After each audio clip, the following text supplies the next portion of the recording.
لله نحمده ونستعينه ونستغفره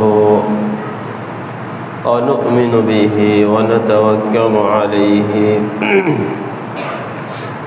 ونعوذ بالله من شرور أنفسنا ومن سيئات أعمالنا من يهده الله فلا مضل له ومن يضلله فلا هادي له ونشهد أن لا إله إلا الله وحده لا شريك له ونشهد أن محمدا عبده ورسوله أما بعد فإن خير الحديث كتاب الله وخير الحديث هدي محمد صلى الله عليه وسلم وشر الأمور محدثاتها وكل محدثة بدعة وكل بدعة ضلالة وكل ضلالة في النار أعوذ بالله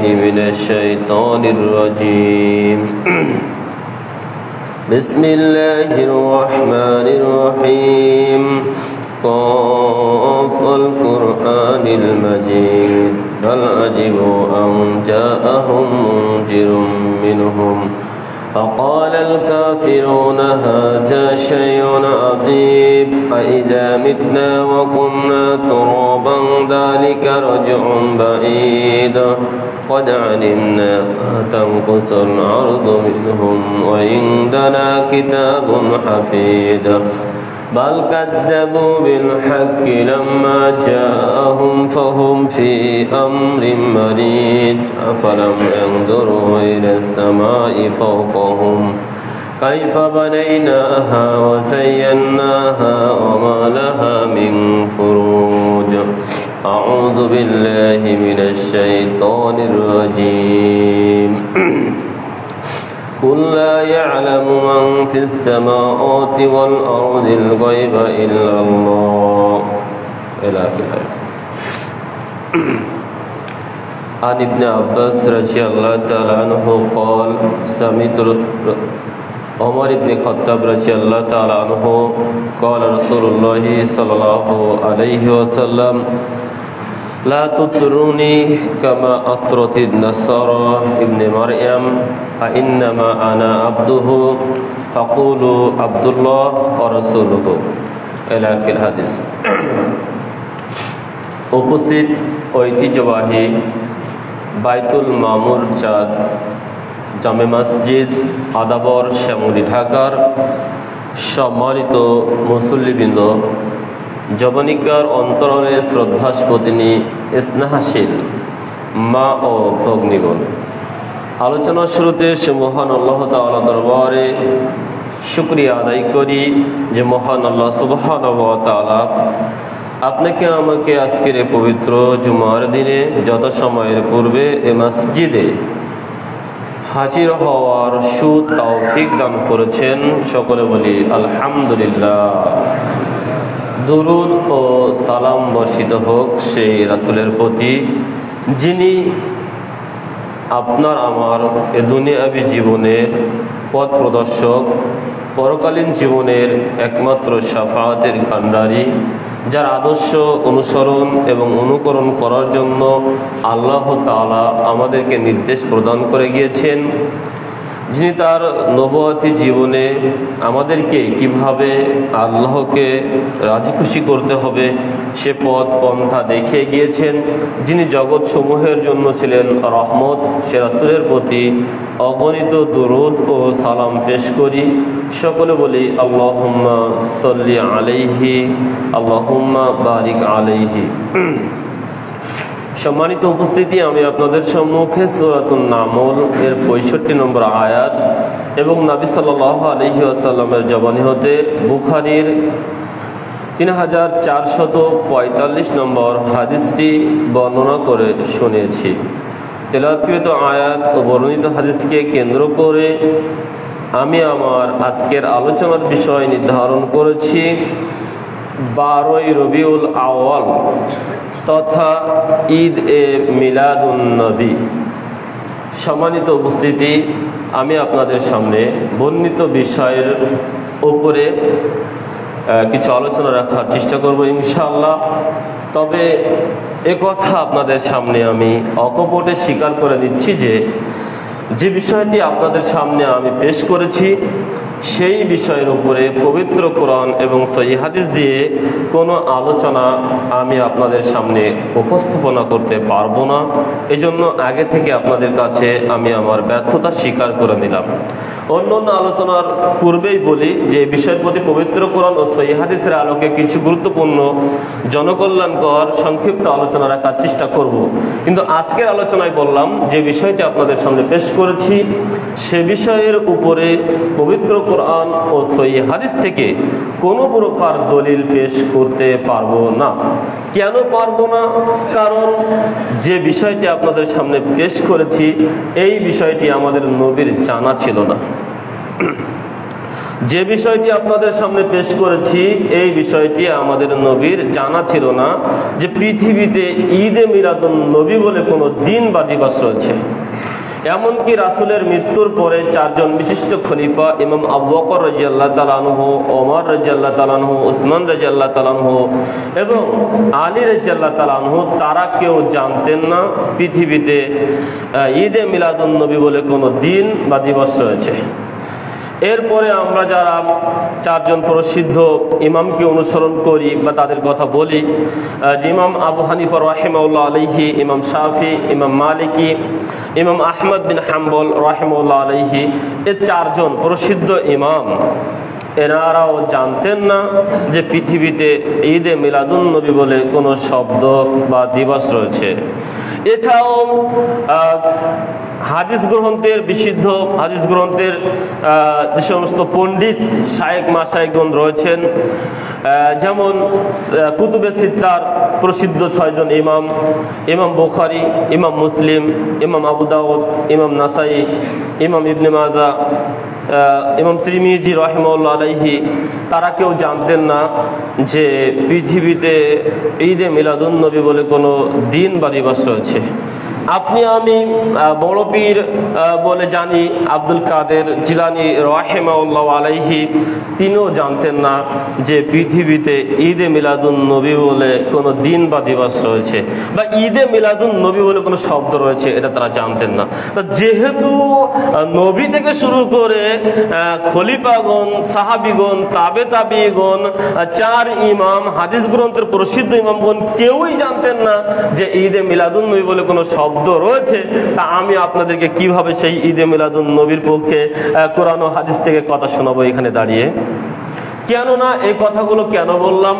কেননা ঈদে মিলাদুন নবী এই দিবসটি চালু হয়েছে ক্রুসেড বিজেতা মিশরীয় সুলতান সালাহউদ্দিন আইয়ুবী কর্তৃক নিযুক্ত ইরাকের ইরবল এলাকার গভর্নর আবু সাইদ মুজাফফর উদ্দিন কুকুবুরি, যার শাসনকাল ছিল 586 থেকে 630 হিজরি পর্যন্ত, তিনি সর্বপ্রথম 604 হিজরি মতান্তরে 625 হিজরিতে এই ঈদে মিলাদুন নবী চালু করেন, যেটা নবী সাল্লাল্লাহু আলাইহি ওয়াসাল্লামের মৃত্যুর 593 বছর মতান্তরে 614 বছর পরে।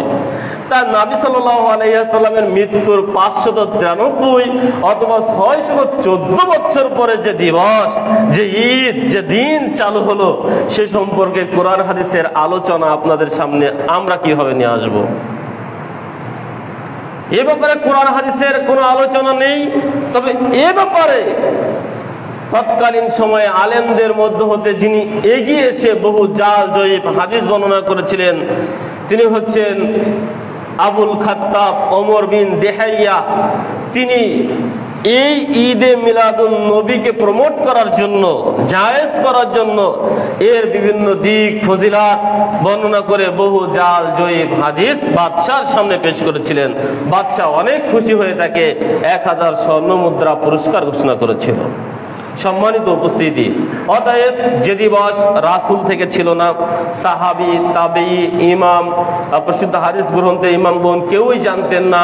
অতএব এই দিবস সম্পর্কে শারঈ বিধান হচ্ছে ওটাই যেটা মা আয়েশা রাদিয়াল্লাহু তাআলা আনহা বর্ণনা করেছেন। বুখারীর 2697 নম্বর হাদিস, মুসলিমের 1718 নম্বর হাদিস এবং মিশকাতের 140 নম্বর হাদিস, মান আহদাসা ফি আমরিনা হাযা মা লাইসা মিনহু ফাহুয়া রাদ্দুন।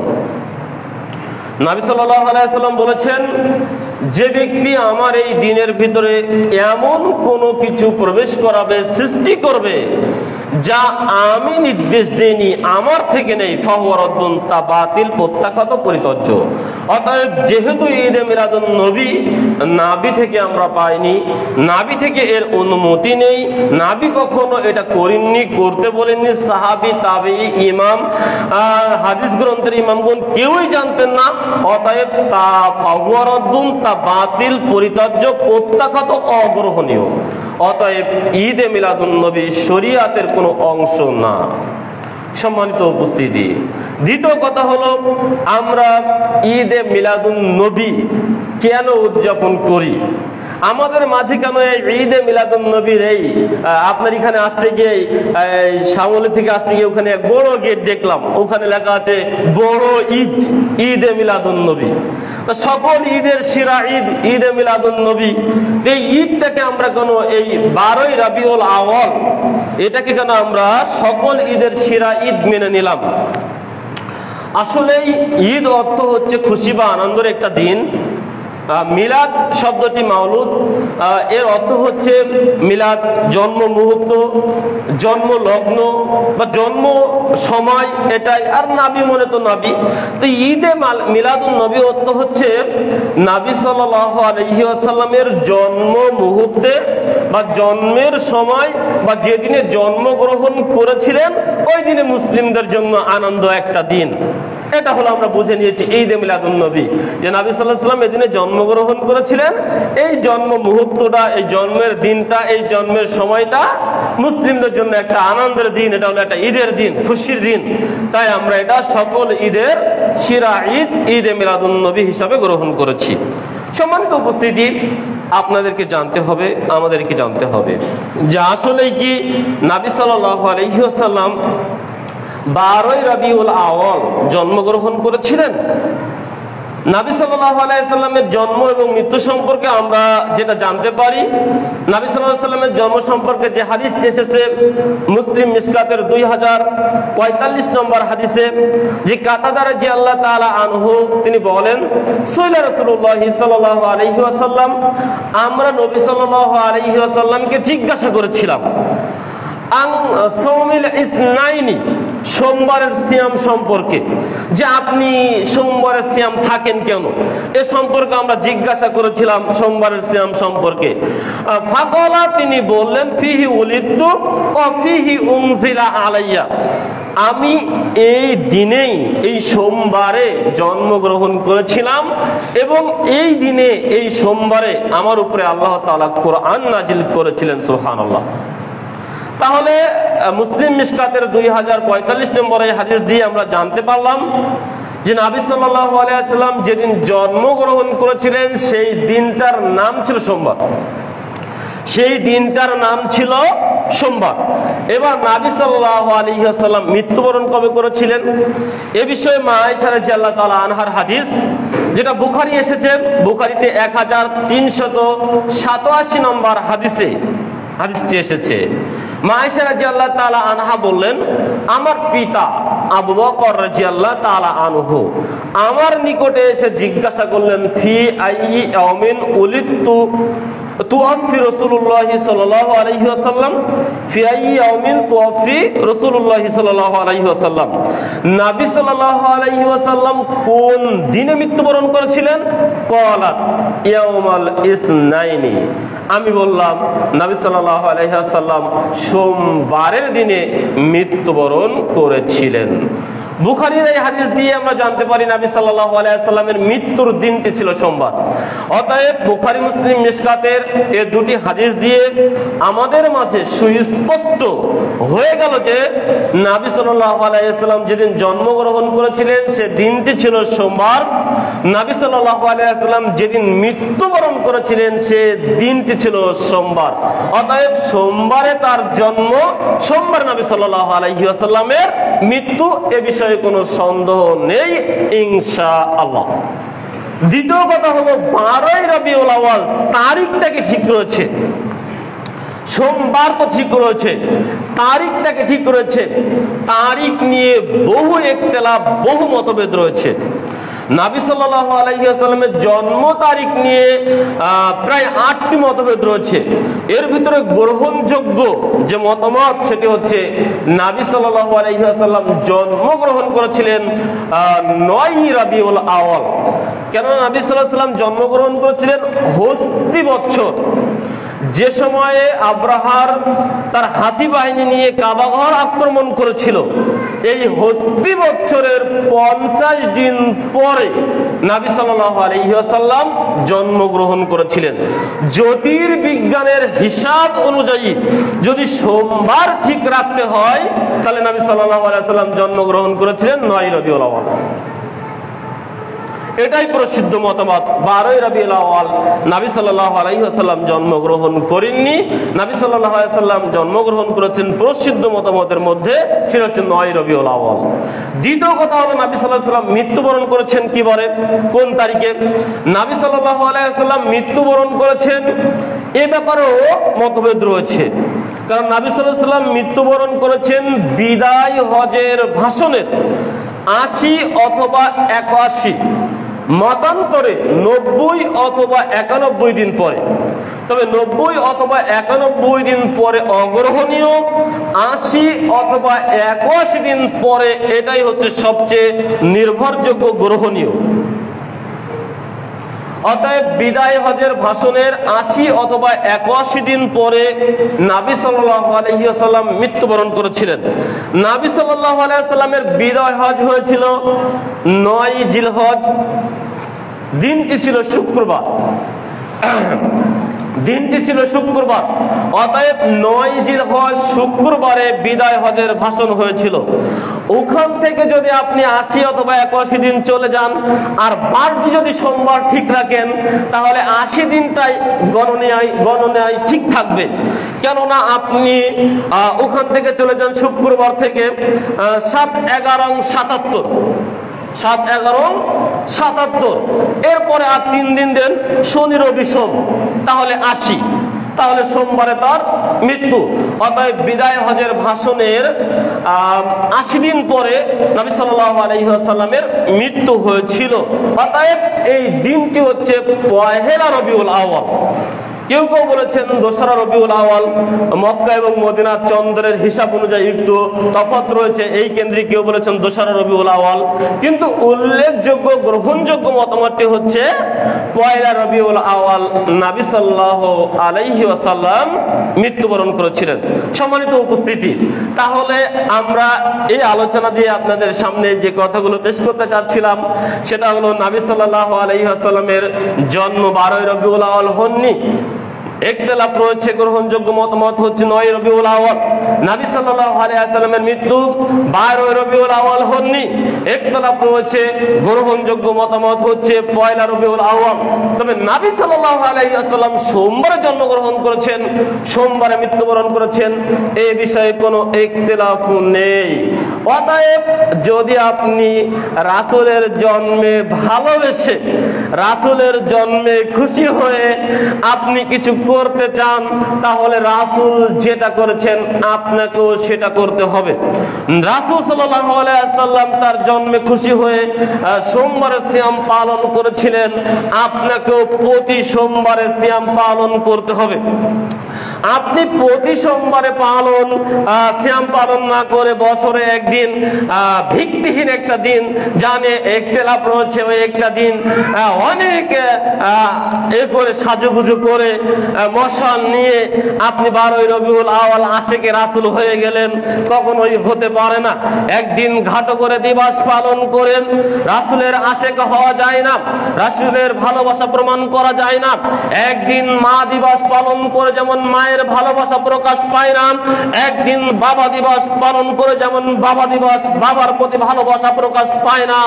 বাবাকে ভালোবাসতে হলে রাত দিন 24 ঘন্টা বাবার খেদমত করতে হবে, মাকে ভালোবাসতে হলে রাত দিন 24 ঘন্টা মাকে খেদমত করতে হবে। বছরে একদিন উদযাপন করে যেমন মার প্রতি ভালোবাসা হয় না, বাপের প্রতি ভালোবাসা হয় না, ঠিক অনুরূপ ভাবে একদিন রাসূলকে স্মরণ করে তার জন্মের দিন বা জন্ম মুহূর্তকে স্মরণ করে আশিকে রাসূল হওয়া যায় না, রাসূল প্রেমিক হওয়া যায় না। রাসূলের ভালোবাসা প্রদর্শন করতে গেলে আপনাকে রাত দিন 24 ঘন্টা রাসূলের আনুগত্য করতে হবে, তার আদর্শের অনুসরণ করতে হবে। যে কথা আল্লাহ বলেছেন সূরা আল ইমরান 31 নম্বর আয়াত, কুল ইন কুনতুম তুহিব্বুনাল্লাহা ফাত্তাবিউনি ইউহিব্বুকুমুল্লাহ। আল্লাহ বলছেন, হে নবী মুহাম্মদ সাল্লাল্লাহু আলাইহি ওয়াসাল্লাম, আপনি মুসলিমবাসীকে জানিয়ে দিন, যদি তারা আল্লাহকে ভালোবাসতে চায় ফাত্তাবিউনি, তবে তারা যেন আমাকে অনুসরণ করে তথা নবী মুহাম্মদ সাল্লাল্লাহু আলাইহি ওয়াসাল্লামের আদর্শের অনুসরণ করে, তাহলে ইউহিব্বুকুমুল্লাহ, আল্লাহ তাদেরকে ভালোবাসবেন। সুবহানাল্লাহ।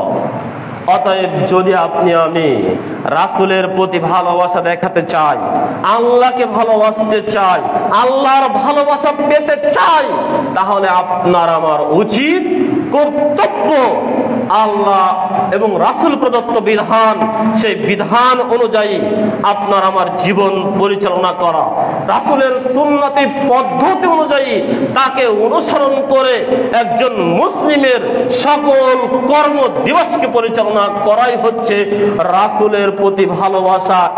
একদিন ঘটো করে স্মরণ করে দিবস পালন করার মাধ্যমে রাসূলের ভালোবাসা নেই, বরং রাসূলের সুন্নাহকে অবজ্ঞা করে রাসূলের প্রতি অপমান রয়েছে। আল্লাহ আমাদেরকে প্রকৃত রাসূল প্রেমিক হিসাবে কবুল করে নিন, আল্লাহুম্মা আমিন। আমরা যেন রাসূলের প্রকৃত সুন্নতের অনুসরণ করতে পারি সদা সর্বদা। আল্লাহ তুমি আমাদেরকে রাসূলের আদর্শের অনুসারী হিসাবে কবুল করে নাও, আল্লাহুম্মা আমিন। সম্মানিত উপস্থিতি, আসলে 12ই রবিউল আউয়াল এটা কি ঈদের দিন? 12ই রবিউল আউয়াল আমরা যে বলছি সকল ঈদের সেরা ঈদ, ঈদে মিলাদুন নবী, এই 12ই রবিউল আউয়াল কি আসলেই ঈদের দিন? 12ই রবিউল আউয়াল ঈদের দিন কিনা এটা আপনি আমি কি করে বুঝবো? তা আপনি সূরা হাসরের 7 নম্বর আয়াত একটু পড়ে নিন। ওমা আতাকুমুর রাসূলু ফাখযুহু ওমা নাহাকুম আনহু ফান্তাহু। আল্লাহ বলছেন, আমার রাসূল যেটা তোমাদেরকে দেন সেটা তোমরা গ্রহণ করে নাও। ওমা নাহাকুম আনহু ফান্তাহু, আর যেটা আমার রাসূল নিষেধ করেন তা থেকে বিরত থাকো। তাহলে 12ই রবিউল আউয়াল ঈদের দিন কিনা আমরা এই আয়াত দিয়ে মাপলে বুঝতে পারবো। বুঝতে হবে যে এটা রাসূল দিয়েছেন কিনা। যদি রাসূল দিয়ে থাকেন তাহলে 12ই রবিউল আউয়াল ঈদের দিন, যদি না দিয়ে থাকেন তাহলে 12ই রবিউল আউয়াল ঈদের দিন না। যদি ঈদের দিনে রাসূল সাল্লাল্লাহু আলাইহি ওয়াসাল্লাম কোনো কাজ নিষেধ করে থাকেন তাহলে ওটা করা যাবে না, যদি নিষেধ না করে থাকেন তাহলে সেদিনে সেটা করা যাবে। তা আমরা দেখি 12ই রবিউল আউয়াল নবী সাল্লাল্লাহু আলাইহি ওয়াসাল্লাম ঈদ বলে ঘোষণা করেছেন কিনা। নাসাই, আবু দাউদ, মিশকাতের 1439 নম্বর হাদিসে দিয়ে আমরা জানতে পারি যে নবী সাল্লাল্লাহু আলাইহি ওয়াসাল্লাম যখন মদিনায় গেলেন, মদিনার মানুষরা তখন দুটা দিনকে উদযাপন করত। জিজ্ঞাসা করা হলো এটা কি? তা আমরা পূর্বে এই দুইটা দিন একটু আনন্দ উপভোগ করতাম। নবী সাল্লাল্লাহু আলাইহি ওয়াসাল্লাম তাদেরকে শোনালেন, সাহাবীদেরকে শোনালেন, আল্লাহ তাআলা তোমাদেরকে এই দিনের চাইতেও দুটি উত্তম আনন্দের দিন দিয়েছেন, সেটা হচ্ছে ঈদ উল আজহা এবং ঈদ উল ফিতর। এই দুইটা ঈদ আল্লাহ তাআলা তোমাদেরকে দিয়েছেন, এটা আমরা জানতে পারলাম নাসাই, আবু দাউদ, মিশকাতের 1439 নম্বর হাদিস দিয়ে। অর্থাৎ এই হাদিস দিয়ে জানতে পারলাম রাসূল আমাদেরকে দিয়েছেন দুইটা ঈদ। সেই ঈদের নাম ঈদ উল ফিতর, ঈদ উল আজহা। রাসূলের ঈদের ভিতরে ঈদ মিলাদুন নবী নাই। রাসূলের দেওয়া ঈদের ভিতরে ঈদে মিলাদুন নবী নাই। অতএব বোঝা যাচ্ছে এটা রাসূলের দেওয়া নয়, এটা একটা বেদাতি ঈদ। এবার আসি নবী সাল্লাল্লাহু আলাইহি ওয়াসাল্লামের দেওয়া ঈদে নবী সাল্লাল্লাহু আলাইহি ওয়াসাল্লাম কি করতে বলেছেন। আবু সাঈদ খুদরি রাদিয়াল্লাহু তাআলা আনহু قال, আবু সাঈদ খুদরি রাদিয়াল্লাহু তাআলা আনহু বলেন, নাহা রাসূলুল্লাহ সাল্লাল্লাহু আলাইহি ওয়াসাল্লাম, নবী সাল্লাল্লাহু আলাইহি ওয়াসাল্লাম নিষেধ করেছেন আন সাওমি ইয়াউমিল ফিতরি ওয়ান নাহরি, সিয়াম রাখতে ঈদুল ফিতরের দিনে, ঈদুল আজহার দিনে। নবী সাল্লাল্লাহু আলাইহি ওয়াসাল্লাম নিষেধ করেছেন ঈদুল ফিতর এবং ঈদুল আজহার দিনে সিয়াম রাখতে। কোথায় পাবেন? বুখারী, মুসলিম, মিশকাতের 2048 নম্বর হাদিসে আপনি পেয়ে যাবেন যে নবী সাল্লাল্লাহু আলাইহি ওয়াসাল্লাম যে দুটি ঈদ দিয়েছেন, ঈদুল ফিতর এবং ঈদুল আজহা, এই দিনে সিয়াম রাখা নিষেধ। একজন মুসলমানের জন্য এই দিনে সিয়াম রাখা হারাম। অতএব নবী দিয়েছেন দুটি ঈদ, যে ঈদে সিয়াম রাখা হারাম। নবী দেননি ঈদে মিলাদুন নবী বেদাতি এই ঈদ, এই ঈদে সিয়াম রাখা জায়েজ। আমরা দেখেছি নবীর সুন্নতি ঈদে সালাত রয়েছে, সিয়াম নেই। আর বর্তমানে আমরা দেখি নবীকে অপমান করে, নবীর দেওয়া ঈদকে অপমান করে সকল ঈদের বড় ঈদ বলে ঈদে মিলাদুন নবী উদযাপন করা হয়। এই ঈদে রাসূলের সুন্নতি সালাত নেই, অথচ বেদাতি সিয়াম রয়েছে। সম্মানিত উপস্থিতি, অতএব আপনাকে আমাকে বুঝতে হবে নবী সাল্লাল্লাহু আলাইহি ওয়াসাল্লাম আমাদেরকে কি দিলেন, আমরা কি করতে চাই, নবী সাল্লাল্লাহু আলাইহি ওয়াসাল্লাম আমাদেরকে কি নির্দেশ দিয়েছেন, রাসূল সাল্লাল্লাহু আলাইহি ওয়াসাল্লাম আমাদেরকে কি করতে বলেছেন, এগুলোকে খেয়াল না রেখে আমরা ঈদ এ মিলাদুন নবী নিয়ে পড়ে রয়েছি। অথচ এই ঈদ নবী থেকে দেননি, এই ঈদ নবী থেকে আসেননি, এই ঈদের সিয়াম রাখার কথা বলেননি। কেননা ঈদের দিনে সিয়াম রাখা নবী সাল্লাল্লাহু আলাইহি ওয়াসাল্লাম নিষেধ করেছেন। ইসলামী শরিয়াতে ঈদের দিনে সিয়াম রাখা হচ্ছে হারাম। সম্মানিত উপস্থিতি, অতএব এটা ঈদ নয়, এটা ঈদ বলে নবী সাল্লাল্লাহু আলাইহি ওয়াসাল্লাম ঘোষণা করেননি, বরঞ্চ এদিনে সিয়াম রাখা নিষেধ, যেটা নবী সাল্লাল্লাহু আলাইহি ওয়াসাল্লামের হাদিস। আল্লাহ তাআলার এই আহ্বান সূরা হাশরের 7 নম্বর আয়াত দিয়ে আমরা জানতে পারলাম। সম্মানিত উপস্থিতি, অতএব আমরা এ পর্যন্ত জানতে পারলাম ঈদে মিলাদুন নবীর সূচনা কখন হয়েছে, ঈদে মিলাদুন নবীর সাথে রাসূলের জন্মের বা মৃত্যুর কোনো সম্পর্ক আছে কিনা, আসলেই ঈদে 12 রবিউল আউয়াল ঈদে মিলাদুন নবী কিনা, নবী সাল্লাল্লাহু আলাইহি ওয়াসাল্লাম থেকে এর কোনো প্রমাণাদি রয়েছে কিনা, আমরা এই ব্যাপারে আলোচনা করেছি। যেটুকু জেনেছি সেটুকু জেনেছি, রাসূল থেকে এই ঈদ আসেনি, রাসূলের সময়ে এই ঈদের সূচনা ছিল না, এবং আদৌ 12 রবিউল আউয়াল নবী সাল্লাল্লাহু আলাইহি ওয়াসাল্লাম জন্মগ্রহণ করেননি। দিনের সাথে মিল নাই, তবে তারিখের সাথে মিল নেই, তবে দিনের সাথে মিল রয়েছে, সেটা হলো সোমবার। সোমবার নবী সাল্লাল্লাহু আলাইহি ওয়াসাল্লাম জন্মগ্রহণ করেছিলেন। এখন আমরা দেখি যে এই বেদাতি ভিত্তিহীন এই ঈদে মিলাদুন নবীতে আসলে আমরা কি করি। এই ভিত্তিহীন ঈদে মিলাদুন নবীতে আমরা কিছু বানোয়াট কিচ্ছা কাহিনী নবীর শানে বলে থাকি। যেমন কিছু কাহিনী বলি, যেহেতু বলেছি কোরআন হাদিসের কোনো কথা বলতেই পারবো না, বানোয়াট কিছু বলতে পারবো যেটা মানুষ বলে আমাদেরকে। বলা হয়ে থাকে আদম আলাইহিস সালাম যখন দুনিয়াতে আসলেন জান্নাত থেকে বের হয়ে এসে, তখন অনেকবার আল্লাহর কাছে ক্ষমা চাইলেন, ক্ষমা হলো না। এবারে এক পর্যায়ে আদম আলাইহিস সালাম বললেন, আল্লাহ, মুহাম্মদ সাল্লাল্লাহু আলাইহি ওয়াসাল্লামের নামের ওছিলায় তোমার নিকটে আমার পাপের জন্য ক্ষমা ভিক্ষা করছি। আল্লাহ বলছেন, আদম আলাইহিস সালাম, তুমি কি করে জানলে যে মুহাম্মদ নামে একজন আমার বান্দা রয়েছে? তার নামের ওছিলায় যদি কেউ ক্ষমা চায় আমি তাকে ক্ষমা করব। সে তো এখনো দুনিয়াতে আসেনি, আমি তো মুহাম্মদ সাল্লাল্লাহু আলাইহি ওয়াসাল্লামকে শেষ জামানায় দুনিয়াতে পাঠাবো। তা তুমি আদম আলাইহিস সালাম কি করে জানলে মুহাম্মদ সাল্লাল্লাহু আলাইহি ওয়াসাল্লামের কথা?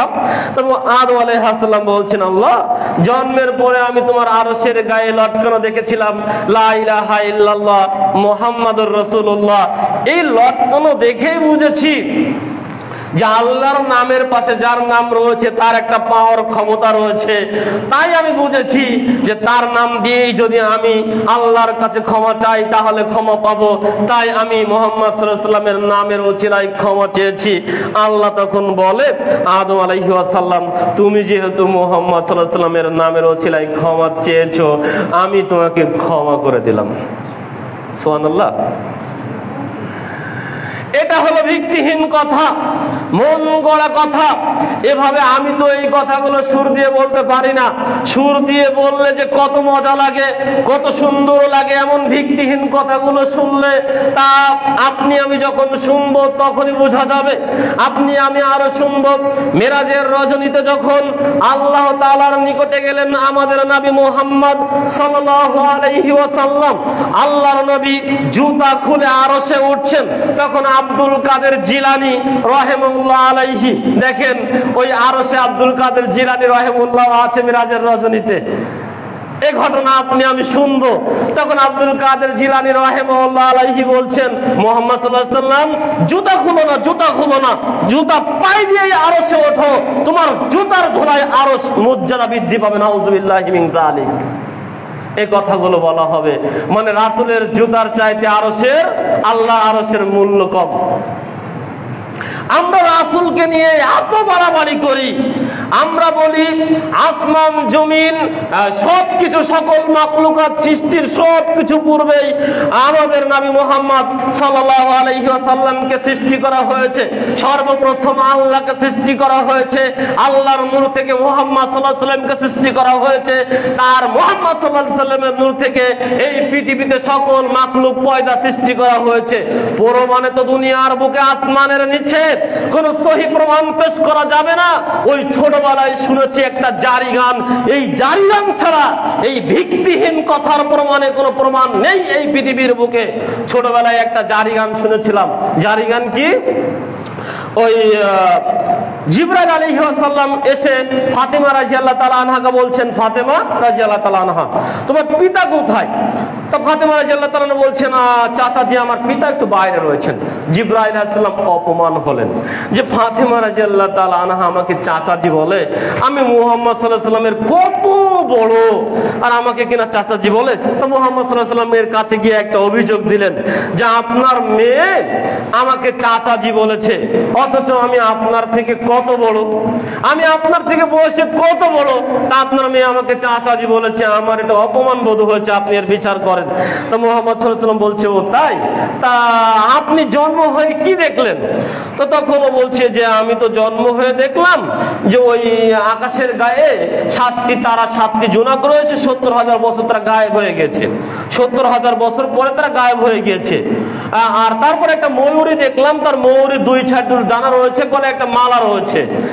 তো তখন নবী সাল্লাল্লাহু আলাইহি ওয়াসাল্লাম বলছেন, তুমি যে ওই তারা দেখেছিলে না, ওটা আমি ছিলাম, আমার হাসান হোসেন ছিল, আলী রাদিয়াল্লাহু তাআলা আনহু ছিল, মা ফাতেমা রাদিয়াল্লাহু তাআলা আনহা ছিল। এভাবে আমার এই বংশধরের থেকে 7 জন ছিল ওখানে। আর তুমি যে ময়ূরী দেখলে না, ওই মৌলটি ছিলাম আমি, দুই ধারে দুই ডানা, ওটা ছিল আমার হাসান হুসাইন। আর এই যে গলায় যে মালা দেখলে না, ওটা ফাতেমা রাদিয়াল্লাহু তাআলা আনহা। তো এখন দেখো তো দেখি তুমি আমার বড় কিনা, না আমার হাসান হোসেন রাদিয়াল্লাহু তাআলা আনহুর চাইতে অনেক ছোট। তা এর প্রমাণে আপনি কোরআন হাদিসে তো কিছু পাবেন না, জারি গান পাবেন। তো জারি গানটা কি? তো ওই জিবরাইল বলছেন, জন্ম হয়ে দেখলাম আমি ওই আকাশের গায়ে, সাতটি তারা সাতটি জোনাক, ৭০,০০০ বছর পরে তারা গায়েব হয়ে যায়। তারপরেতে দেখলাম আমি একটি ময়ূরী, তার দুই ধারে দুই বেগম ছিল, গলায় মালা ঝোলানি, মাসেকে রাসূল এগো মাওলা প্রেমে বান্ধাছে।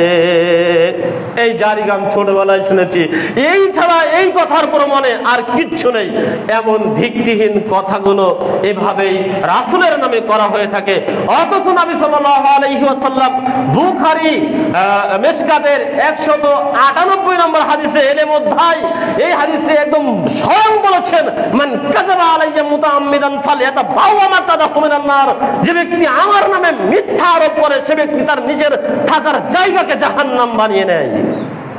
অথচ আপনি আমি আলেম সেজে নবীর নামে এরকম ভিত্তিহীন মিথ্যা কাহিনীগুলো এই বেদাতি ঈদে মিলাদুন নবী অনুষ্ঠানে মানুষের সামনে প্রচার প্রসার করার সুযোগ পেয়ে যাচ্ছি। আমরা এদিনে রাসূলের নামে দুরূদ পেশ করছি।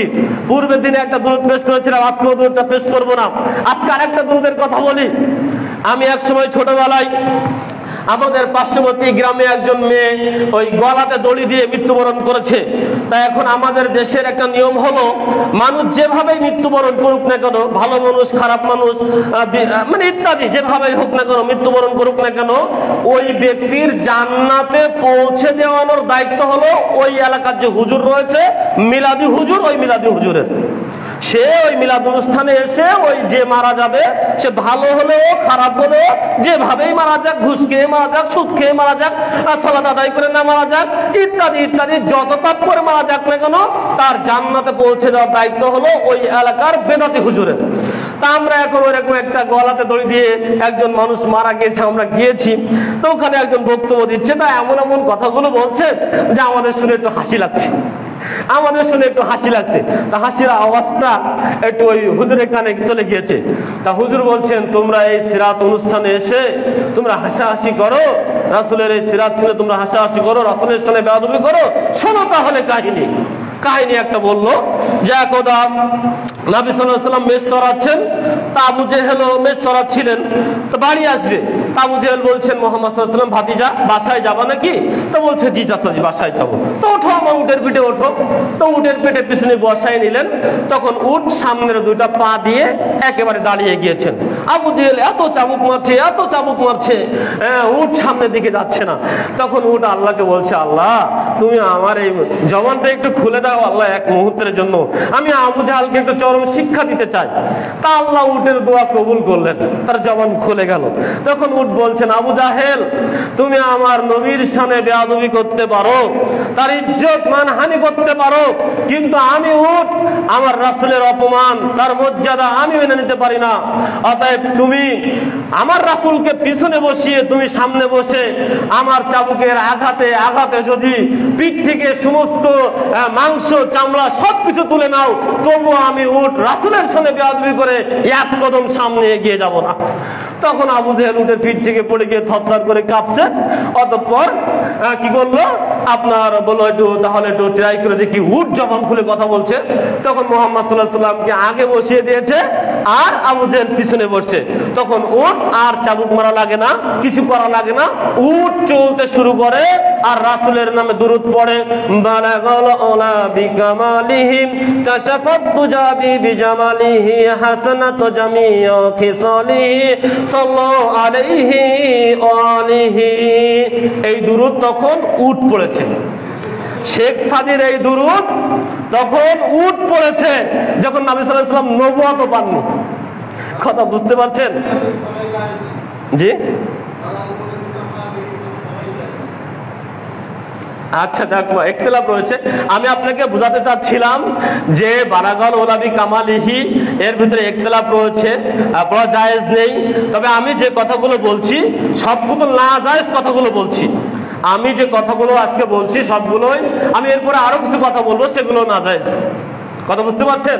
আমি বলতে চাচ্ছিলাম যে উট নবী সাল্লাল্লাহু আলাইহি ওয়াসাল্লামের মানে নবুয়তেরও পূর্বে উট বালাগাল ওলা বিকামালিহি, যার ভিতরে শিরক মিশ্রিত বাণী রয়েছেন, তো এই দুরূদ পেশ করেছেন, যেটা শেখ সাদি পারস্য কবি রচনা করেছেন রাসূলের শানে, এটা তৈরি করেছেন। অথচ রাসূলের প্রকৃত যে দুরূদ রয়েছে, আল্লাহুম্মা সাল্লি আলা মুহাম্মাদ ওয়া আলা আলি মুহাম্মাদ, যেটা বুখারী মুসলিম মিশকাতের 919 নম্বর হাদিস দিয়ে প্রমাণিত, যে দুরূদ পেশ করলে 10টা রহমত নাজিল হয়, 10 বার শান্তি অবতীর্ণ হয়, 10টা মর্যাদা বৃদ্ধি পায়, 10টা ক্ষমাপ্রাপ্ত হয়, যে দুরূদ পেশ করে আল্লাহর কাছে চাইলে আল্লাহ দোয়া কবুল করেন, এভাবে যে কত ফজিলত রয়েছে এই দুরূদের, এই রাসূল সাল্লাল্লাহু আলাইহি ওয়াসাল্লামের সুন্নতি দুরূদের প্রচলন না করে বেদাতি শিরকি আকীদা পুষ্ট আমরা দুরূদগুলো এই ঈদে মিলাদুন নবী অনুষ্ঠানে আমরা পেশ করছি। এবার এই দুরূদ পড়তে পড়তে পড়তে পড়তে এক সময় হুজুর দাঁড়িয়ে যাচ্ছে। এই মানে কি, দুরূদ পড়তে পড়তে হুজুর এক সময় কি করছে, দাঁড়িয়ে যাচ্ছে। আবার ওখানে একটা চেয়ারও ফাঁকা রয়েছে, সেই চেয়ারে কেউ বসে না, তার হুজুর দাঁড়িয়ে যাচ্ছে। এবার জিজ্ঞেস করা হলো, হুজুর দাঁড়িয়ে গেলেন কেন? তখন হুজুর বলছে, তোমরা জানো নাকি যে সময়ে আমার প্রিয় নবী মুহাম্মদ সাল্লাল্লাহু আলাইহি ওয়াসাল্লাম তার 4 জন বিশিষ্ট সাহাবী আবু বকর, ওমর, উসমান, আলী রাদিয়াল্লাহু তাআলা আনহুকে নিয়ে এই মজলিসের সামনে দাঁড়িয়ে গিয়েছেন। তার যেখানে এই মজলিসের সামনে আমার নবী দাঁড়িয়ে রয়েছেন, সেই নবীর আগমনে তিনি দাঁড়িয়ে এই মজলিসকে সম্মান করছেন, আমরা কি করে এই মজলিসে বসে থাকবো? অতএব রাসূল সাল্লাল্লাহু আলাইহি ওয়াসাল্লামের আগমন উপলক্ষে তিনি তার সাহাবী 4 জন সাহাবী নিয়ে আমাদের এই কি বলে মিলাদ অনুষ্ঠানে হাজির হয়েছেন, তার সম্মানার্থে আমরা দাঁড়িয়ে গিয়েছি। এখন আপনি একটা প্রশ্ন করতে পারেন, হুজুর যে নবী সাল্লাল্লাহু আলাইহি ওয়াসাল্লাম আসলেন তার সাহাবীদেরকে নিয়ে, তো কই আমরা তো দেখতে পাচ্ছি না। তখন হুজুর বলবে, তোমাদের কি সেই আশেকের চোখ রয়েছে? আশেকের রাসূলের নবী প্রেমের চোখ রয়েছে? নবী প্রেমের চোখ থাকলে, আশেকের রাসূল হলে, তেমন একটা মন থাকলে, চোখ থাকলে তারপরে তোমরা নবীকে দেখতে পাবে। অতএব তোমাদের মতো মানুষ যে নবীকে দেখতে পাবে না, যেহেতু আমরা আশেকের রাসূল, নবী প্রেমিক, তাই আমাদের চোখ দিয়ে আমরা নবীকে দেখতে পাচ্ছি। দুটা সলভ হয়ে গেল। কেন দাঁড়ালেন আর নবীকে কেন আমরা দেখতে পাচ্ছি না, আপনি কেন দেখতে পাচ্ছেন? কারণ আমরা আশিকের রাসূল নই, নবী প্রেমিক হৃদয় চোখ আমাদের নেই, তাই আমরা দেখতে পাচ্ছি না। আর যে হুজুর দাঁড়িয়ে গেলেন তার আশিকের রাসূলের হৃদয় রয়েছে, নবী প্রেমিক চোখ রয়েছে, তাই তিনি দেখতে পাচ্ছেন, তাই তিনি তার রাসূলের আগমনে দাঁড়িয়ে গিয়েছেন। এবার তৃতীয় প্রশ্ন হলো, দুনিয়ার চোখ দিয়ে যদি কোনো ব্যক্তি নবীকে দেখে তিনি কি? দুনিয়ার চোখ দিয়ে যদি কোনো ব্যক্তি নবীকে দেখে তাহলে তিনি কি? দুনিয়ার চোখ দিয়ে যদি কোনো ব্যক্তি নবীকে দেখে তাহলে তিনি সাহাবী, যে বলেছেন সঠিক। দুনিয়ার চোখ দিয়ে যদি সরাসরি কেউ নবীকে দেখে তাহলে সে সাহাবী, আর যদি দুনিয়ার চোখ দিয়ে নবীকে দেখেও সাহাবী না হতে পারে তিনি কি? কাফের। যে ব্যক্তি দুনিয়ার চোখ দিয়ে নবীকে দেখলেন অথচ সাহাবী হতে পারলেন না, সেই ব্যক্তি কাফের। অতএব দুনিয়ার চোখ দিয়ে নবীকে দেখলে হয় সাহাবী না হয় কাফের। যে হুজুর নবীকে দেখে দাঁড়িয়ে গেলেন দুনিয়ার চোখ দিয়ে, ওই হুজুর সাহাবী না কাফের? আপনাদের কাছে মতামত, আমি মতামত দেব না। যাই হোক, আলহামদুলিল্লাহ। তৃতীয় কথা বলছিলাম যে কারোর সম্মানার্থে দাঁড়ানো যাবে কিনা। নবীকে সম্মান করে দাঁড়িয়ে গেলাম, অথচ নবী সাল্লাল্লাহু আলাইহি ওয়াসাল্লাম সম্মান দেওয়ার জন্য, কাউকে সম্মান প্রদর্শন করার জন্য দাঁড়াতে বলেছেন কিনা। আমরা চলে যাই তিরমিজি, আবু দাউদ, মিশকাতের 4699 নম্বর যে হাদিসটি, ওই হাদিসে আমরা একটু চলে যাই। এখানে নবী মুহাম্মদ সাল্লাল্লাহু আলাইহি ওয়াসাল্লাম বলছেন, মুয়াবিয়া রাদিয়াল্লাহু তাআলা আনহু তিনি বলছেন যে নবী সাল্লাল্লাহু আলাইহি ওয়াসাল্লাম বলেছেন যে মান সাররাহু আন ইয়াতামাসসালা লাহু রিজালু কিয়ামান, যে ব্যক্তির মনের অভিলাষ, চাওয়া পাওয়া, আশা আকাঙ্ক্ষা কামনা এটাই যে মানুষ তার সম্মানার্থে বা মানুষ তার সামনে মূর্তির ন্যায় দাঁড়িয়ে থাকুক, ফালইয়াতাবাওয়া মাকআদাহু মিনান নার, তাহলে ওই ব্যক্তি যেন তার নিজের থাকার স্থানকে জাহান্নাম করে নিল। আমাদের নবী বলছেন, কোন ব্যক্তি যদি তার মনের চাওয়া পাওয়া অভিলাষ এটাই থাকে যে আমাকে সম্মান প্রদর্শন করার জন্য, আমাকে ইজ্জত দেওয়ার জন্য মানুষ মূর্তির ন্যায় একেবারে দাঁড়িয়ে যাবে, মূর্তির ন্যায় দাঁড়িয়ে থাকবে, এভাবেই দাঁড়িয়ে মানুষকে সম্মান করবে, এমন কামনা বাসনা কারোর হৃদয়ের মাঝে যদি থাকে, আদেশ করা তো দূরের কথা, যদি কামনা বাসনা থাকে হৃদয়ের মাঝে, তাহলে ওই ব্যক্তি তার থাকার জায়গাকে জাহান্নাম করে নিবে।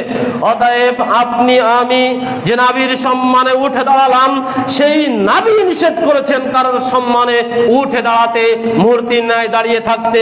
তবে হ্যাঁ, কাউকে রিসিভ করার জন্য আগিয়ে যাওয়া যায়, কাউকে রিসিভ করার জন্য আগিয়ে যাওয়া যায়। একজন সম্মানিত ব্যক্তি আছেন, আপনারা এখানে রয়েছেন, তাকে রিসিভ করার জন্য আপনারা আগিয়ে গিয়ে তাকে সংবর্ধনা দিয়ে সাথে করে নিয়ে আসলেন, এটা জায়েজ। কিন্তু তিনি আসছেন বিধায় আপনারা দাঁড়িয়ে গেলেন, এটা জায়েজ নয়। এজন্য আমরা বলি, যখন শিক্ষক ক্লাসে ঢুকবে তখন ছাত্ররা মূর্তির ন্যায় দাঁড়িয়ে থেকে শিক্ষককে দাঁড়িয়ে সম্মান করবে, এটা ইসলামের আদর্শ নয়। বরং ইসলামী আদর্শ হলো এটাই, যখন একজন মুসলিম শিক্ষক অথবা শিক্ষিকা কোন শিক্ষা কেন্দ্রে বা ইত্যাদি কোন জায়গায় প্রবেশ করবে, ওই শিক্ষক এবং শিক্ষিকাকেই সালাম দিয়ে ওই গৃহে প্রবেশ করতে হবে, সালামের অধ্যায়ে। কারণ কম সংখ্যক লোক বেশি সংখ্যক লোককে সালাম দিবে, দাঁড়ানো লোক বসা লোককে সালাম দিবে। যেহেতু ছাত্ররা বেশি আর শিক্ষক একা, যেহেতু ছাত্ররা বসে রয়েছেন, শিক্ষক হেঁটে আসছেন, অতএব শিক্ষক সালাম দিয়েই প্রবেশ করবে, ছাত্ররা বসে বসে সালামের উত্তর দিবে। এটাই হচ্ছে শিষ্টাচার, এটাই হচ্ছে ইসলামী আদর্শ। মূর্তির ন্যায় দাঁড়িয়ে থেকে কাউকে সম্মান করতে হবে, এটা ইসলামী আদর্শ নয়। সম্মানিত উপস্থিতি, অতএব বলছিলাম যে ঈদে মিলাদুন্নবী উপলক্ষে এই যে মজলিসে যেগুলো করা হয়ে থাকে, এগুলো ভিত্তিহীন বানোয়াট, এগুলোর পক্ষে নবী সাল্লাল্লাহু আলাইহি ওয়াসাল্লাম থেকে কোনো দলিল প্রমাণ দুনিয়ার বুকে আসমানের নিচে নেই ইনশাআল্লাহ। সম্মানিত উপস্থিতি, এই ঈদে মিলাদুন্নবী উপলক্ষে আমরা আরো কত ভিত্তিহীন কথা, ভিত্তিহীন গান গজল আমরা রচনা করি। আমরা সুললিত কণ্ঠ শুনলে সত্যি হারিয়ে যায়, সুললিত কণ্ঠগুলো শুনলে বারবার শুনতে মন চায়। আমরা ওই গানগুলো বাজিয়ে বলি যে ফুল ফুটে হেসে বলে ইয়া রাসূলুল্লাহ, গাছে গাছে ডালে ডালে পাখি বলে ইয়া রাসূলুল্লাহ। আসলেই ফুল ফুটে হেসে ইয়া রাসূলুল্লাহ বলে না, ডালে ডালে পাখি ইয়া রাসূলুল্লাহ বলে না, কারণ ফুল ফুটে হেসে বলে ইয়া মাবুদ আল্লাহ, ডালে ডালে পাখি বলে ইয়া মাবুদ আল্লাহ। পাখি এবং ফুল রাসূলের নাম জপে না, পাখি এবং ফুল আল্লাহর নাম জপে। আল্লাহ এবং তার রাসূলের মাঝে পার্থক্য হলো আমাদেরকে আল্লাহর ইবাদত করতে হবে, তার নাম জপতে হবে, আর জপার যে সিস্টেম সেই অনুকরণ করতে হবে রাসূলের আদর্শকে অনুসরণ করে। আমরা রাসূলের অনুসারী, রাসূলের নাম জপতে হবে না। তাই তো শাইখ আব্দুর রাজ্জাক বিন ইউসুফ বলেছিল এই গানটার ভিতরে শিরিক রয়েছে। ওই যে সুন্দর লাগে একটা গান, নবী মোর পরশমণি, নবী মোর সোনার খনি, নবী নাম জপে যে জন সেই তো দো জাহানের ধ্বনি। এই যে একটা গান রয়েছে, এই গানের ভিতরে শিরিক রয়েছে। কারণ নবী মোর পরশমণি, নবী মোর সোনার খনি, নবী সবই, নবী আপনার আমার জন্য রহমত, বিশ্ব জগতের জন্য রাহমাতুল লিল আলামিন, এতে কোনো সন্দেহ নেই। কিন্তু নবী নাম জপতে হবে এ কথা আমাদের নবী বলেননি, নবী নাম জপতে হবে এ কথা আমাদের রাসূল শিখিয়ে যাননি যে তোমরা আল্লাহর নাম জপা বাদ দিয়ে আমার নাম জপো। তোমরা বলো মুহাম্মদ মুহাম্মদ মুহাম্মদ মুহাম্মদ সাল্লাল্লাহু আলাইহি ওয়াসাল্লাম, এভাবে তোমরা বলো, এভাবে বলেও না, বরং আল্লাহর নাম জপতে হবে, এটাই ঠিক। এ কথা যখন বলেছিলেন একজন বেদাতি হুজুর, তিনি বলেছিলেন, এ কথা বলাতেই আব্দুর রাজ্জাক বিন ইউসুফ হাফেজাহুল্লাহ তিনি বড় অন্যায় করেছেন। কেননা নবী নাম তো জপতে হবে। নবীর সম্মান দিয়ে তিনি কথা বলতে গিয়ে বলছেন নবীর রওজা এত মর্যাদা, যে নবীর রওজা এত মর্যাদা স্বয়ং কাবা ঘর এবং আরশের চাইতে বেশি মর্যাদা। নাউজুবিল্লাহ মিন যালিক। এভাবে কত ভিত্তিহীন কথা এই সুললিত কণ্ঠে আপনার আমার কানে প্রবেশ করে দিচ্ছে। ওই যে একটা গান শুনছেন ছোটবেলাতেই, যে কি মারহাবা সাল্লে আলা মুহাম্মদ, মারহাবা সাল্লে আলাম, ওই রূপজ্যোতিময় ইল্লাল্লাহ, সৃষ্টির প্রথমে বিসমিল্লাহ। এভাবে একটা গান রয়েছে না, যে সেজদায় কল বলে শোনো আহাদ ও আহমদ মিলে কেন, ও যে স্রষ্টাতে ছিল সৃষ্টিতে এলো, ও যে রাসূলে আকরাম সাল্লাল্লাহু মারহাবা সাল্লেম আলা মুহাম্মদ, মারহাবা সাল্লে আলাম, সকল গোপন প্রকাশ সবই আছে তার জানা, মারহাবা সাল্লে। এই যে নাউজুবিল্লাহি মিন যালিক, এই যে গানগুলো আমি বলতেছি, মূলত এই গানের মধ্যে কি বলছেন, যে সেজদায় কল বলে শোনো, সেজদায় গিয়ে অন্তর কি বলে শোনো। আহাদ ও আহমদ মিলে কেন? আহাদ মনে আল্লাহ, আহমদ মনে মুহাম্মদ সাল্লাল্লাহু আলাইহি ওয়াসাল্লাম। আহাদ আর আহমদ মিলে গেছে কেন? এটা তুমি বুঝতে পারছো না? এর উত্তর হলো এই, ও যে স্রষ্টাতে ছিল, অতএব আমাদের নবী যে একজন স্রষ্টা ছিলেন আর সৃষ্টির মাধ্যমে এসেছেন, এজন্যই তো তিনি এভাবে মিলে গিয়েছেন। আহাদ যিনি, তিনিই তো মুহাম্মদ, যিনি আল্লাহ তিনি মুহাম্মদ। নাউজুবিল্লাহ মিন যালিক। সকল প্রকাশ্য অপ্রকাশ্য সবকিছু তার জানা রয়েছে, অথচ আল্লাহ সূরা নামলের 65 নম্বর আয়াত বলছেন কুল্লা ইয়ালামু মান ফিস সামাওয়াতি ওয়াল আরদিল গায়বা ইল্লাল্লাহ। হে নবী আপনি বলে দিন, আল্লাহ ব্যতীত আসমান জমিনে যারা রয়েছে অদৃশ্য গায়েব সম্পর্কে আর কেউ জানে না। অথচ আমরা বলছি আমাদের নবী মানে গোপন প্রকাশ্য সবকিছু তিনি জানেন। আরো কত সুন্দর করে আমরা বলছি, আকার কি নিরাকার সেই রব্বানা, আহমদ আহাদ হলে তবে যাই জানা, মিমের ওই পর্দাটিরে উঠিয়ে দেখ রে মন, দেখবি সেথায় বিরাজ করে আহাদ নিরঞ্জন। নাউজুবিল্লাহি মিন যালিক। আমরা বলছি আকার কি নিরাকার। আকার মনে আমরা যাকে দেখি মুহাম্মদ সাল্লাল্লাহু আলাইহি ওয়াসাল্লাম, নিরাকার বলতে এখানে বোঝানো হয়েছে আল্লাহ যাকে আমরা দেখি না, যদিও আল্লাহর আকার রয়েছে, বিষয়ে আলোচনা করলে বোঝা যাবে। তো আমরা বলতে চাচ্ছিলাম, বলছে আকার কি নিরাকার, সেই হলো রব্বানা, সে হলো আমাদের রব। আকারও যিনি, নিরাকারও তিনি। তিনি কে? তিনি আমাদের রব। কি করে বুঝবে? আহমদ আহাদ হলে তবে যায় জানা। যখন আহমদটি আহাদ হয়ে যাবে তখন আমরা বুঝতে পারবো আকার এবং নিরাকার এই দুইজনই হচ্ছেন আল্লাহ। নাউজুবিল্লাহ। তা মিমের ওই পর্দা তীরে উঠিয়ে দেখ রে মন, দেখবি সে তাই বিরাজ করে আহাদ নিরঞ্জন।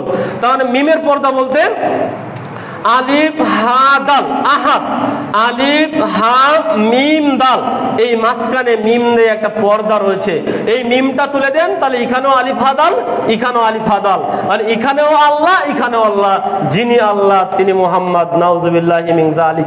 এই কথাগুলো এই ঈদে মিলাদুন নবী অনুষ্ঠানে প্রচার করা হবে, আমরা শুনবো। আমাদের মোল্লা, আমাদের হুজুর, আমাদের মাশায়েখ তারাই হবে বলবে সুন্দর করে, উর্দুতে কবি বলবে, ও গো মুস্তাবি আরস্তা খোদা হোকর, ও তার পারা হাই মদিনা মে মুস্তাফা হোকর।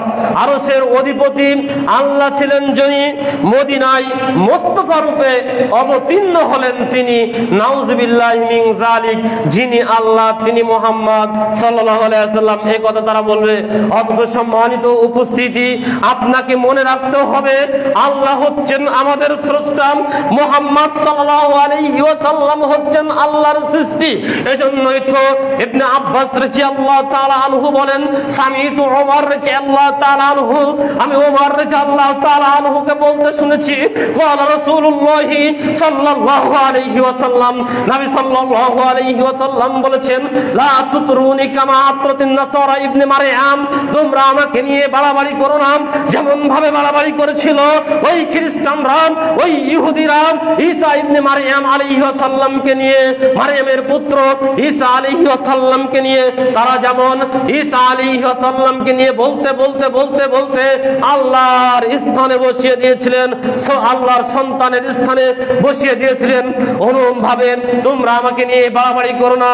জেনে রাখো ফাইন্নামা আনা আবদুহু, আমি একজন আল্লাহর বান্দা, ফাকুলু আব্দুল্লাহ ওয়া রাসূলুহু, সুতরাং তোমরা দুনিয়ার মানুষ আমার সম্পর্কে বলো আব্দুল্লাহ, আমি আল্লাহর বান্দা, ওয়া রাসূলুহু, তার পক্ষ হতে প্রেরিত বান্দা এবং রাসূল। সম্মানিত উপস্থিতি, এই কথা নবী সাল্লাল্লাহু আলাইহি ওয়াসাল্লাম বুখারীর 3445 নম্বর হাদিস দিয়ে আমাদেরকে সুস্পষ্ট জানিয়ে গিয়েছেন। অতএব সকল প্রকার বাড়াবাড়ি, সকল প্রকার রাসূল সাল্লাল্লাহু আলাইহি ওয়াসাল্লামকে নিয়ে অতি উৎকণ্ঠা দেখানো থেকে আমাদেরকে বেরিয়ে আসতে হবে। আমাদেরকে স্বীকার করতে হবে আল্লাহ হচ্ছেন আমাদের রব, আর মুহাম্মদ সাল্লাল্লাহু আলাইহি ওয়াসাল্লাম হচ্ছেন আল্লাহ তাআলার সৃষ্টি। এজন্য আমরা এই কথা সাক্ষ্য দিই, আশহাদু আল্লা ইলাহা ইল্লাল্লাহু ওয়া আশহাদু আন্না মুহাম্মাদান আবদুহু ওয়া রাসূলুহু। আমরা সাক্ষ্য দিই যে আল্লাহ ছাড়া প্রকৃত সত্যিকার কোন মাবুদ ইলাহ নেই এবং মুহাম্মদ সাল্লাল্লাহু আলাইহি ওয়াসাল্লাম আল্লাহর পক্ষ হতে প্রেরিত রাসূল এবং তার বান্দা। সম্মানিত উপস্থিতি, এই কথা আমরা সাক্ষ্য দিই। সম্মানিত উপস্থিতি, অতএব বলতে চাচ্ছিলাম ঈদে মিলাদুন নবী উপলক্ষে আমাদের মাঝে যে বাড়াবাড়ি, ভুল বোঝাবুঝি রয়েছে, এ থেকে আমাদেরকে মুখ ফিরে নিতে হবে। ঈদে মিলাদুন নবী অনুষ্ঠানে যে কুফরি, শিরকি আকীদা এবং বিশ্বাসের কথা বলা হয়, এ থেকে আমাদেরকে সচেতন হতে হবে, সচেতন থাকতে হবে। আল্লাহ রাব্বুল আলামিন আপনাকে আমাকে সকলকে ঈদে মিলাদুন নবী নামক এই ভিত্তিহীন অনুষ্ঠান হতে, ভিত্তিহীন দিবস হতে মুখ ফিরিয়ে এনে একমাত্র পবিত্র কোরআন এবং সহিহ সুন্নাহর নিকটে আত্মসমর্পণ করার তৌফিক দান করুন। এতক্ষণ পর্যন্ত যে আলোচনা আপনাদের মাঝে করেছি তা থেকে আমি আপনাদের বোঝাতে চেয়েছি ঈদে মিলাদুন নবী রাসূলের জামানায় ছিল না, রাসূল জানতেন না ঈদে মিলাদুন নবী বলে কোনো দিবস রয়েছে। ঈদে মিলাদুন নবী রাসূলের জন্মের মৃত্যুর 593 মতান্তরের 614 বছর পরে এই পৃথিবীর বুকে চালু হয়েছে। অতএব রাসূলের মৃত্যুর এতদিন পরে যে দিবস চালু হয় সে দিবস রাসূলের শরীয়তের অন্তর্ভুক্ত হতে পারে না। এই দিবসে আল্লাহ এবং রাসূলের সম্মান করতে গিয়ে আল্লাহ রাসূল সাল্লাল্লাহু আলাইহি ওয়াসাল্লামকে অপমান করা হয়, আল্লাহর সাথে শিরকি অংশীদার স্থাপন করা হয়, রাসূল সাল্লাল্লাহু আলাইহি ওয়াসাল্লামকে আমাদের রাসূল এবং আল্লাহর বান্দা এটা না মনে করে আল্লাহর সমকক্ষ যিনি রব তিনি মুহাম্মদ সাল্লাল্লাহু আলাইহি ওয়াসাল্লাম এই আকীদা বিশ্বাসে রূপান্তরিত করা হয়। এই ভ্রান্ত আকীদা, এই কুফরি বিশ্বাস থেকে আল্লাহ রাব্বুল আলামিন আপনাকে আমাকে বেরিয়ে এসে একমাত্র রাসূলের সুন্নতের কাছে আত্মসমর্পণ করার তৌফিক দান করুক। আল্লাহ তোমার নিকটে আমরা এই দোয়াই করি, আল্লাহুম্মা ইন্নী আসআলুকা ইলমান নাফিয়ান ওয়া আমালান মুতাকাব্বিলান ওয়া রিজকান তাইয়িবান। আল্লাহ তোমার কাছে আমরা এভাবেই চাই, কারণ আমরা এমন একটু জ্ঞান চাই যে জ্ঞানটা উপকারী। অনেক জ্ঞান রয়েছে যা আমাদেরকে বিভ্রান্ত করে দেয়। আল্লাহ তুমি আমাদের উপস্থিত নারী পুরুষকে উপকারী জ্ঞান দিয়ে ধন্য করো। আল্লাহ তুমি আমাদের দোয়া কবুল করো, আল্লাহুম্মা আমিন। আল্লাহ আমরা অনেক ইবাদত করি যে ইবাদত তোমার কাছে গ্রহণীয় নয়, তোমার রাসূলের সুন্নতি পদ্ধতি অনুযায়ী হয় না, তোমার রাসূলকে অনুসরণ করে হয় না। অতএব আল্লাহ আমরা যে ইবাদত করব সেই ইবাদতটা যেন রাসূলের সুন্নতি তরিকা অনুযায়ী হয়, তোমার কাছে কবুলযোগ্য হয়, তোমার কাছে সেই কবুলযোগ্য আমলের প্রার্থনা করছি। আল্লাহ তুমি আমাদেরকে কবুলযোগ্য আমল করার তৌফিক দান করো, আল্লাহুম্মা আমিন। সর্বশেষ আল্লাহ দুনিয়াতে বেঁচে থাকার জন্য তোমার কাছে বৈধ হালাল রুজি প্রার্থনা করছি। আল্লাহ পৃথিবীর বুক থেকে অনেক সুস্বাদু মজাদার খাদ্য তুমি আমাদের জন্য এই পৃথিবীর বুকে দিয়েছো, এর মধ্য থেকে আল্লাহ যেগুলো তুমি বৈধ এবং পবিত্র বলে ঘোষণা করেছো তার মধ্য হতে আমাদের জন্য উত্তম থেকে আরো উত্তম খাদ্য রিজিক আমাদের জন্য কবুল করে নাও, আল্লাহুম্মা আমিন। আল্লাহ তোমার দরবারে এ দোয়া এবং দাবি পেশ করে আজকের সংক্ষিপ্ত আলোচনা এখানে শেষ করছি। আকুলু হাযা আস্তাগফিরু লাকুম। আসসালামু আলাইকুম।